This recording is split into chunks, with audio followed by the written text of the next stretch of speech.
మీ ప్రపంచంలోనే శక్తివంతమైన ఆర్మీ అన్నారు ఎక్స్ సోల్జర్ కిరణ్. అత్యాధునిక ఆయుధాలున్న భారత ఆర్మీతో పెట్టుకుంటే కొరవితో తలగొక్కున్నట్లేని తెలిపారు. దేశం కోసం 17 ఏళ్లు జవానుగా పనిచేశానని చెప్పారు. ప్రస్తుతం భారత్ పాకిస్తాన్ యుద్ధం జరుగుతున్న నేపథ్యంలో పోరాటం చేసేందుకు సిద్ధమని ప్రకటించారు. అయితే భారత ఆర్మీ పిలుపు కోసం ఎదురు చూస్తున్నానంటున్న మాజీ సైనికుడు కిరణ్ కుమార్తో మా ప్రతినిధి Irfan face to face. X soldier Kiran ఉన్నారు. మరి వారిని కూడా పలకరించుదాము. వారి ద్వారా కూడా తెలుసుకునే ప్రయత్నం చేద్దాం. చెప్పండి, ఇప్పుడు ఇండియన్ ఆర్మీ ధీటైన సమాధానం పాకిస్తాన్కి ఇస్తుంది. ఒక ఎక్స్ సోల్జర్ గా మీరు ఎట్లా ఫీల్ అవుతున్నారు? అయితే మనం ఒక దేశ మాజీ సైనికుడిని చెప్పదలసింది ఏంటంటే 22 ఏప్రిల్ 2025 రోజున మన దేశ సామాన్య ప్రజలైన అమాయకుల్ని ఉగ్రవాదులు అమాయకులను చంపడం జరిగింది. దానికి ప్రతీకారంగా మన దేశము సైనిక పరంగా అన్ని త్రివిధ దళాలను ఉపయోగించి పాకిస్తాన్ ఓన్లీ ఉగ్రవాద స్థావరాలపైనే అటాకింగ్ చేయడం జరిగింది. అలాగని సామాజిక ప్రజలు కావచ్చు, పాకిస్తాన్ ఆర్మీ కావచ్చు, వాటిపైన ఎలాంటి ఇప్పటి వరకు అటాకింగ్ చేయలేదు. ఒకవేళ పాకిస్తాన్ ఆర్మీ ఇట్లా అదే విధంగా ధీటుగా కూడా అక్కడ నుండి మన సమాధానం. పాకిస్తాన్ ఆర్మీ కూడా ఉగ్రవాదులకు సపోర్ట్ చేస్తున్నట్టుగానే విజువల్స్ అయితే వస్తున్నాయి. అటు పాకిస్తాన్ ఆర్మీ కూడా కవ్వింపు చర్యలకు పాల్పడుతుంది. ఇండియా పైన కూడా పలు ప్రాంతాలలో అటాక్ చేయడానికి దానికి ధీటుగా ఇండియన్ ఆర్మీ అయితే ఎదుర్కొంది. ఆ మిసైల్ని కూడా నిర్వీర్యం చేసినటువంటి పరిస్థితి ఉంది. ఇట్లాంటి పరిస్థితుల్లో ఏం జరగబోతోంది అంటే ఇండియన్ ఆర్మీ ఇంకా ఫర్దర్గా ఎట్లాంటి స్టెప్, అంటే ఒక ఎక్స్ ఆర్మీగా మీకు అనుభవం ఉండొచ్చు, ఎట్లాంటి చర్య తీసుకోబోతుందని చెప్పి అనుకుంటున్నాను? అయితే పాకిస్తాన్ ఏదైతే మిజైల్స్ పరంగా జరిగిన 24 మిజైల్స్ని సక్సెస్ఫుల్గా అక్కడ చేయడం జరిగింది. అది కూడా కేవలము అటాకింగ్ ఓన్లీ టెర్రరిస్ట్ పైన అటాక్ పైన చేయడం జరిగింది. అదే గిట్లా ఒకవేళ పాకిస్తాన్ నుండి కూడా ఏదైనా ఆర్మీ నుండి గిట్లా వస్తే దానికి తగు టెక్నాలజీ, దానికి తగు ఆర్మీ పైన అంతా వెల్ ట్రైన్డ్ అయి ఉంది ఇండియన్ ఆర్మీ. అది చాలా శక్తివంతమైనది. మరియు అదేవిధంగా దానికి తగ్గట్టుగా ఎక్విప్మెంట్స్ కూడా ఉన్నాయి, వెపన్స్ కూడా ఉన్నాయి. ధీటుగా సమాధానం ఎప్పటికీ ఇవ్వడానికి 24 hours/7గా ఇండియన్ ఆర్మీ సిద్ధంగా ఉంటుంది. అలాగని ఎయిర్ ఫోర్స్ అండ్ నేవీ త్రివిధ దళాలు ఎప్పటికి కూడా ధీటుగా సమాధానం ఇచ్చి తీరుతుంది. మన దేశాన్ని కాపాడడానికి ముందస్తుగా ఉంటాము. అదే మాజీ సైనికులు మేము కూడా మా పిలుపు వస్తే తప్పకుండా 100% మేము వెళ్ళడానికి నేటికి ఇప్పటికీ తయారుగా ఉంటాము.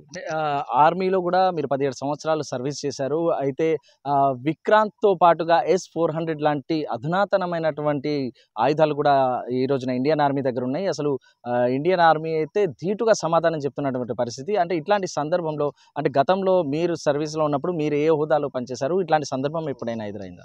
అయితే నేను 2001 మన సంసద్ భవన్ మీద అటాక్ అయినప్పుడు మేము 2001లో బాడ్మేర్ సెక్టర్, రాజస్థాన్ బాడ్మేర్ సెక్టర్లో మునాబౌ 0 లైన్ పాకిస్తాన్ దగ్గర నేను అప్పుడు భారతదేశం పూర్తిగా ఈ యొక్క వార్ గురించే డిప్లాయ్ అయి ఉండే. ఫస్ట్ పోస్టింగ్ ట్రైనింగ్ అవ్వడంతోనే అక్కడ పోస్టింగ్ అవ్వడం జరిగింది. అక్కడ సంవత్సరం పాటు చూసాము, కానీ వార్ అవ్వలేదు. సిస్ ఫైరింగ్ చేసి మళ్ళీ వచ్చాము. అయితే నిజంగా చెప్పాలంటే ఏంటంటే మన దగ్గర ఉన్న వెపన్స్, ఎక్విప్మెంట్స్ ఏవైనా కూడా అటాకింగ్ అండ్ కౌంటర్ అటాకింగ్ రెండిట్లో కూడా చాలా వెల్ ట్రైన్డ్ అండ్ సపోర్టెడ్గా ఉంటారు.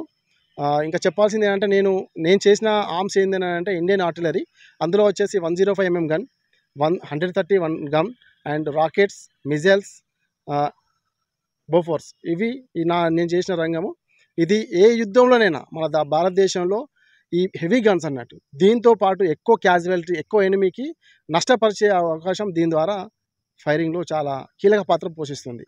ఇప్పుడు ప్రధానంగా పాకిస్తాన్ అయితే అటు బలూచిస్తాన్ కూడా పాకిస్తాన్ పైన అటాక్ చేస్తున్నటువంటి పరిస్థితి. ఇటు ఈ వైపున ఇండియన్ ఆర్మీ కూడా పాకిస్తాన్ ప్రధాన నగరాలైనటువంటి ఇస్లామాబాద్, కరాచీ లాంటి సైనిక స్థావరాలపై కూడా మిసైల్స్ని ప్రయోగించినటువంటి, ఉగ్రవాద స్థావరాలపై కూడా ప్రయోగించినటువంటి పరిస్థితి. ఇప్పుడు ఫ్యూచర్గా మళ్ళీ పాకిస్తాన్ ఇట్లాంటి కవ్వింపు చర్యలకు పాల్పడే అవకాశం ఏదైనా, అంటే మీ అనుభవం ప్రకారం ఇట్లాంటి చర్యలు ఏమైనా పాల్పడే అవకాశం ఉందని చెప్పి భావిస్తున్నారు? అయితే వాళ్ళ ప్లానింగ్ ఏందనేది మనకు ఓపెన్గా చెప్పలేరు. కాకపోతే వాళ్ళు మిజైల్స్ ద్వారా కావచ్చు, ఫైరింగ్ ద్వారా కావచ్చు, వాళ్ళు ఏదైనా మనకు ప్రతిరూపకంగా చూపించవేస్తే దానికి అనుగుణంగా మన దగ్గర ప్లాన్, మన ఒక వెల్ ఇంటెలిజెన్స్ ద్వారా మనము పాకిస్తాన్ స్థావరాలు కావచ్చు, ఇంకా ఇతర ఏదైనా ఎనిమీ లొకేషన్స్ కావచ్చు, డంప్స్ కావచ్చు, మనము ఐడెంటిఫై చేసినాయి. రైట్. ఇది ఏదైతే ఇండియన్ ఆర్మీ అడ్వాన్స్డ్ వెపన్స్ని కలిగి ఉన్నది, ఎట్టి పరిస్థితుల్లో కూడా పాకిస్తాన్ దాని దరిదాపుల్లోకి కూడా చేరలేదు. ఒక ఎక్స్ ఆర్మీ మ్యాన్గా చూసినటువంటి అనుభవాల్ని మనతో పంచుకున్నారు. అలాగే ఇప్పుడు ఏదైతే ఆపరేషన్ సింధూర్ అయితే నడుస్తుందో దాన్ని కూడా సమర్థవంతంగా ఇండియన్ ఆర్మీ అయితే నెరవేర్చింది. ఇప్పుడు సమీప ప్రాంతాలు ఏదైతే ఉన్నాయో పంజాబ్ కానివ్వండి అట్లాంటి ప్రాంతాలలో సివిలియన్స్ని టార్గెట్గా చేసుకున్నటువంటి పాకిస్తాన్ని మిసైల్స్ని ప్రయోగించినటువంటి పరిస్థితుల్లో వాళ్ళని కూడా నిర్వీర్యం చేసింది ఇండియన్ ఆర్మీ. ఎట్టి పరిస్థితుల్లో కూడా పాకిస్తాన్ కవ్వింపు చర్యలకు ధీటైన సమాధానం చెప్తుంది. రిటైర్డ్ అంటే ఎక్స్ ఆర్మీ సోల్జర్స్గా ఎనీ టైం మేము కూడా యుద్ధంలో పాల్గొనడానికి ఎట్లాంటి పిలుపు వచ్చినా సిద్ధంగా ఉన్నామంటూ ఎక్స్ ఆర్మీ సోల్జర్ కిరణ్ గారు చెప్తున్నటువంటి పరిస్థితి. వీడియో జర్నలిస్ట్ భూమేష్తో ఇర్ఫాన్, బిగ్ టీవీ, ఉమ్మడి ఆదిలాబాద్ జిల్లా.